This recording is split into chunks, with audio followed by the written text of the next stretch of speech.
my channel, Bake Cuisine!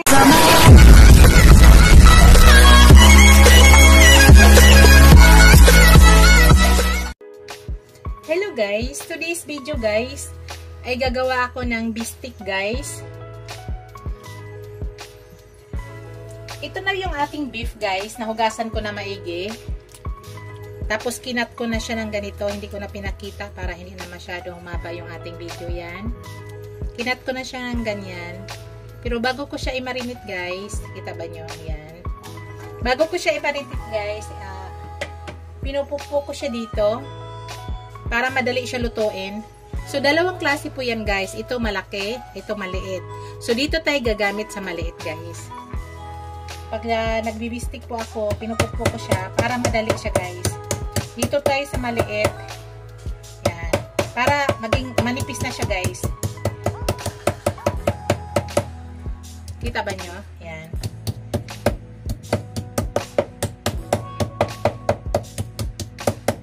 Yan.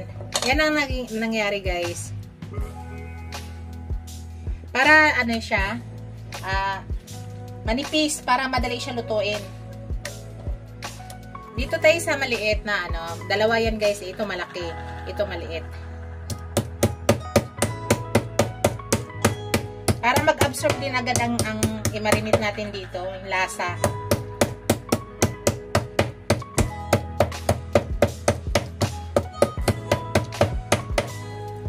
Yan.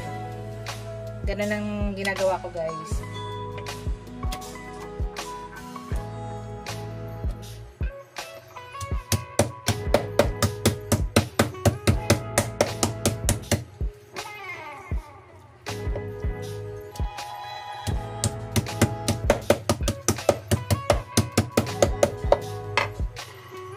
So, ganun po ang gagawin ko sa lahat guys.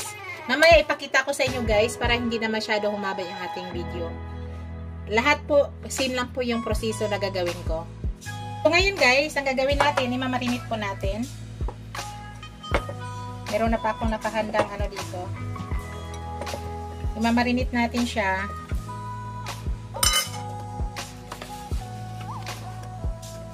White onion po yung gagamitin ko guys. Ngayon, ilagyan ko muna siya ng ang tawag nito, bawang, para mabango.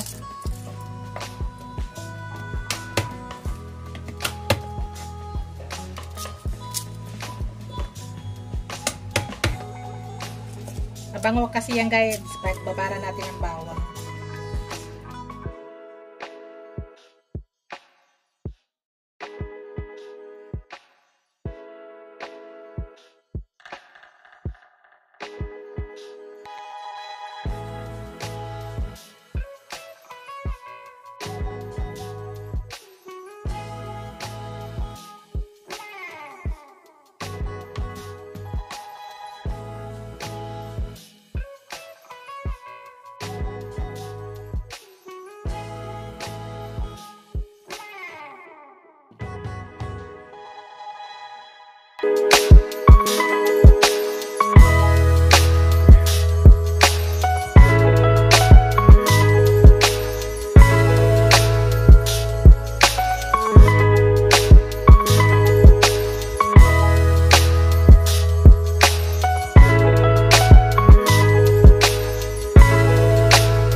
Guys, titimplahan na natin.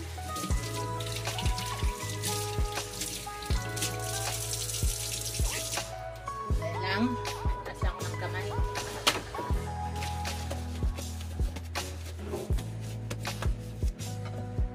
Ang gagamitin ko guys ay light soy sauce. Hindi po ako gagamit ng dark soy sauce. Maglagay tayo ng light soy sauce.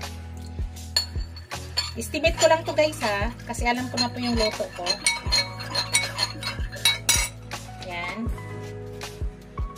Tapos maglagay po ako ng durog na paminta. Nasa inyo guys, pag gusto nyo marami. estimate, hindi ko na sinusukat-sukat yan guys. Kasi nga, ini-estimate ko lang kung ano karami. Tapos, maglagay ako ng konting sugar.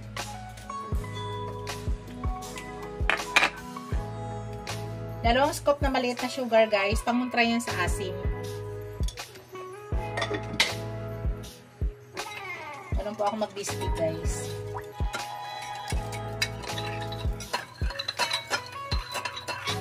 Dito guys, tinitikman ko na yan guys. Para alam ko yung lasa.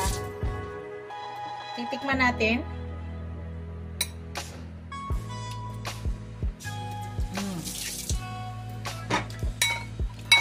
So dito guys, maglagay ako ng oyster sauce. Parang isang kutsarang oyster sauce ang nilagay ko.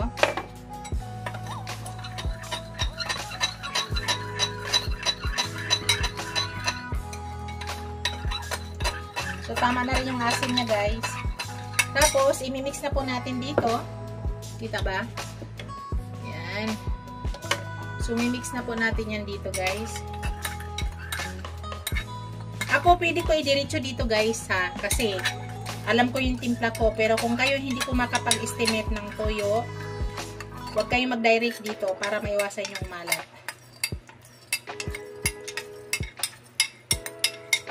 Yan. So, may bawang na dito.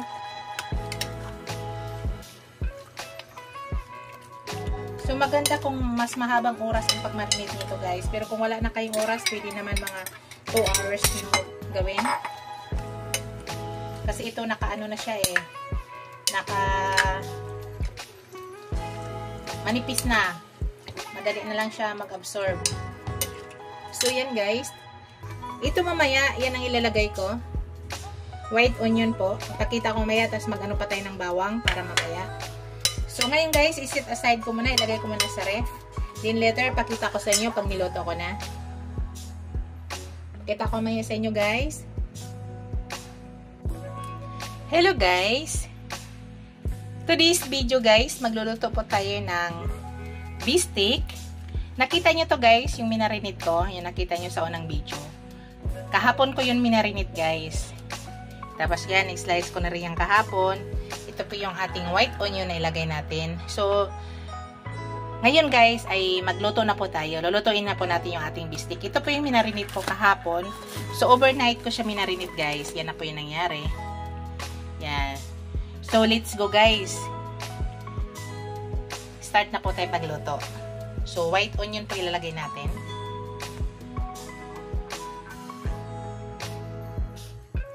Hello guys. Start na tayo guys. Ayan, nagpainit na po ako ng pan. So, lagyan na natin yan ng mantika.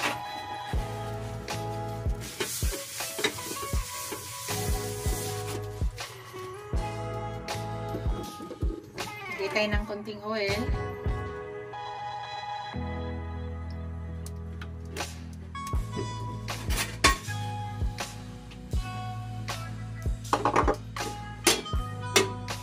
Ang ginagawa ko guys ay piniprito ko muna yan isa-isa yung ating tapa.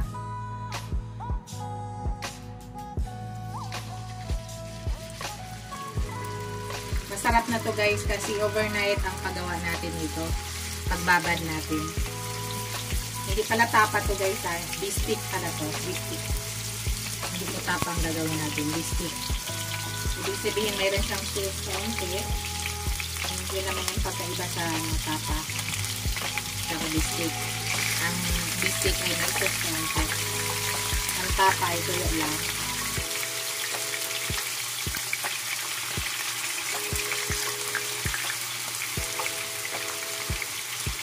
So, yan po yung ginagawa ko muna.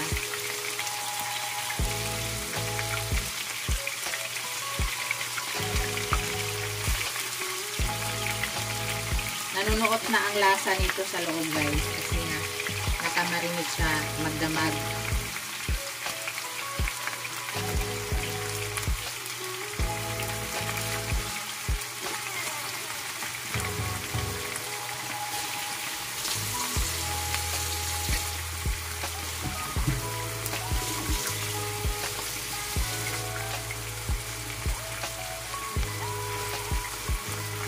mamaya balik ka rin lang ulit natin yan.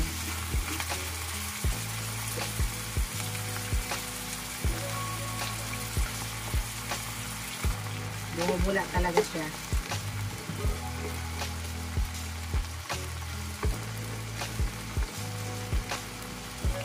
Hintayin lang natin yan.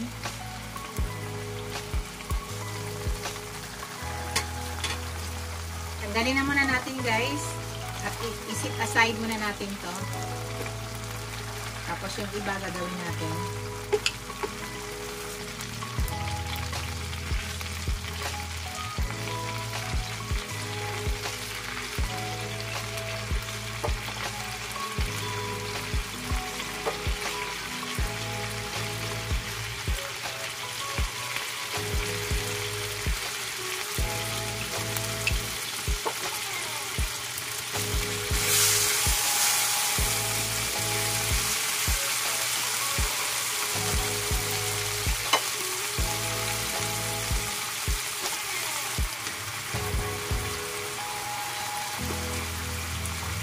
Lagay na natin lahat to kasi kasya na dyan.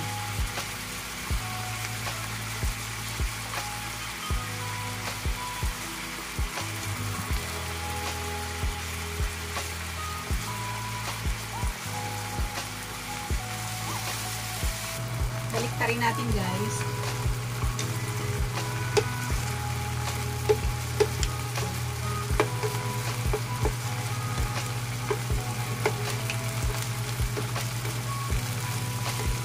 Saglit na lang to palambutin guys. Kasi nga overnight natin din natin ito. Tapos pinukpok pa natin to guys, diba?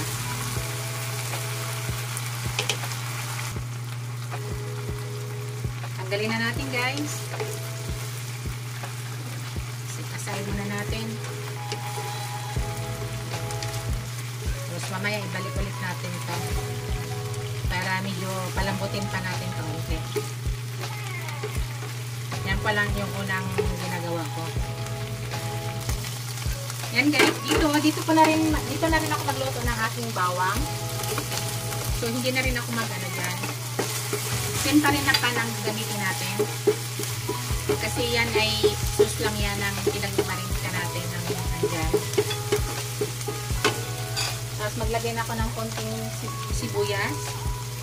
Mamaya guys, maglalagay tayo ng sibuyas din. So dito maglalagay muna ako para masarap yung ano, lalabas yung aroma ng sibuyas dyan.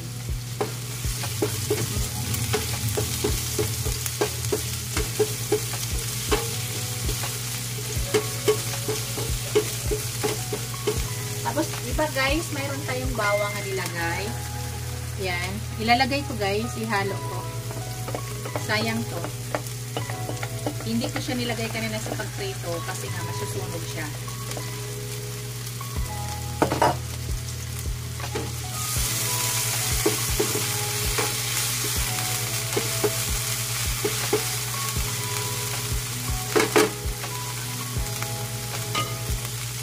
Tapos, ibalik ko ulit guys yung ating beef.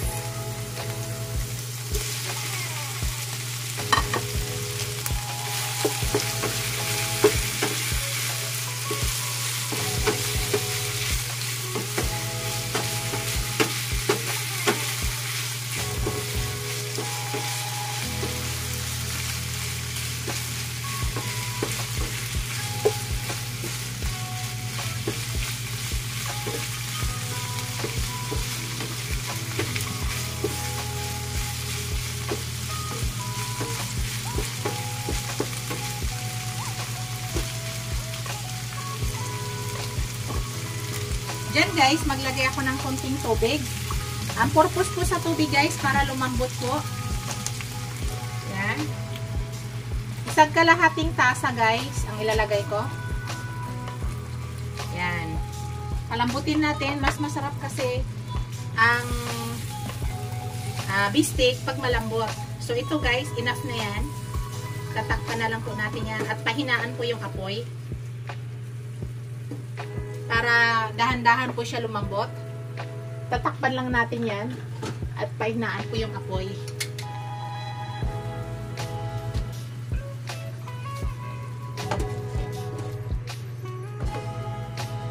Pahinaan ng ating apoy guys. 15 minutes ay malambot na po yan.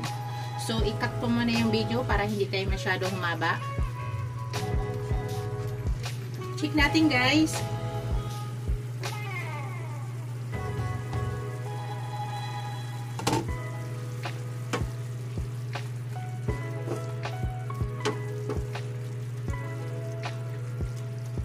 Tapos, tikman natin kung tama na ba yung lasa.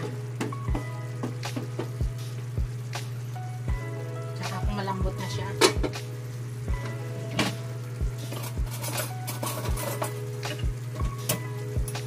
Tikman ko guys ha.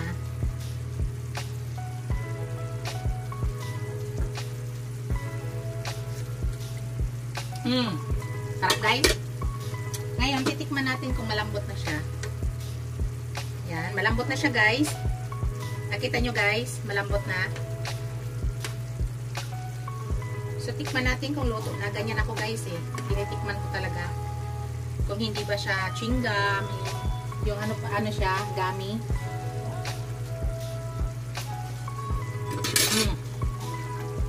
Sarap guys.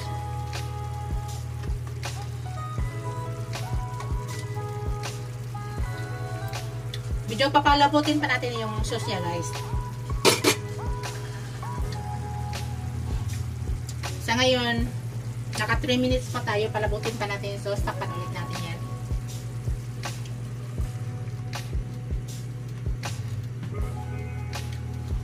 Palitan ko nga ng takip. Ang liit ng takip niya.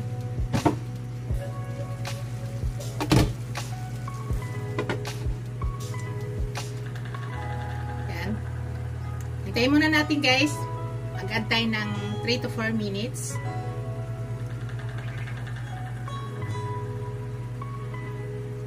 Hello guys. I-check natin guys ha.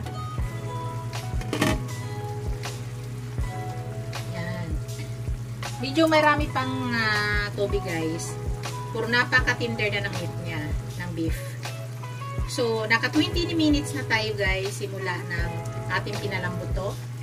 Yan, napakalambot na. Pero gusto ko guys, mas malapot pa yung sauce dito. Hindi po kasi ako mahilig maglagay ng harina or cornstarch guys.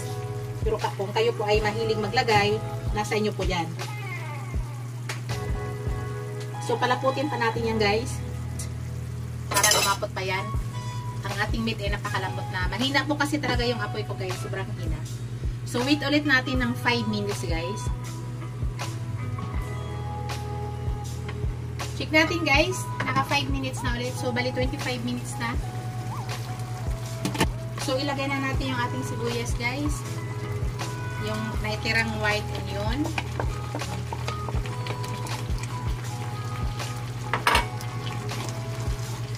Ito po yung gusto ko sa bistik. Bistik. Tama.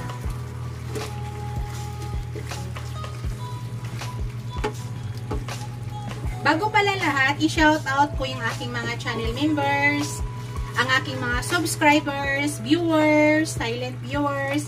Maraming salamat guys sa walang sawang suporta nyo sa aking channel.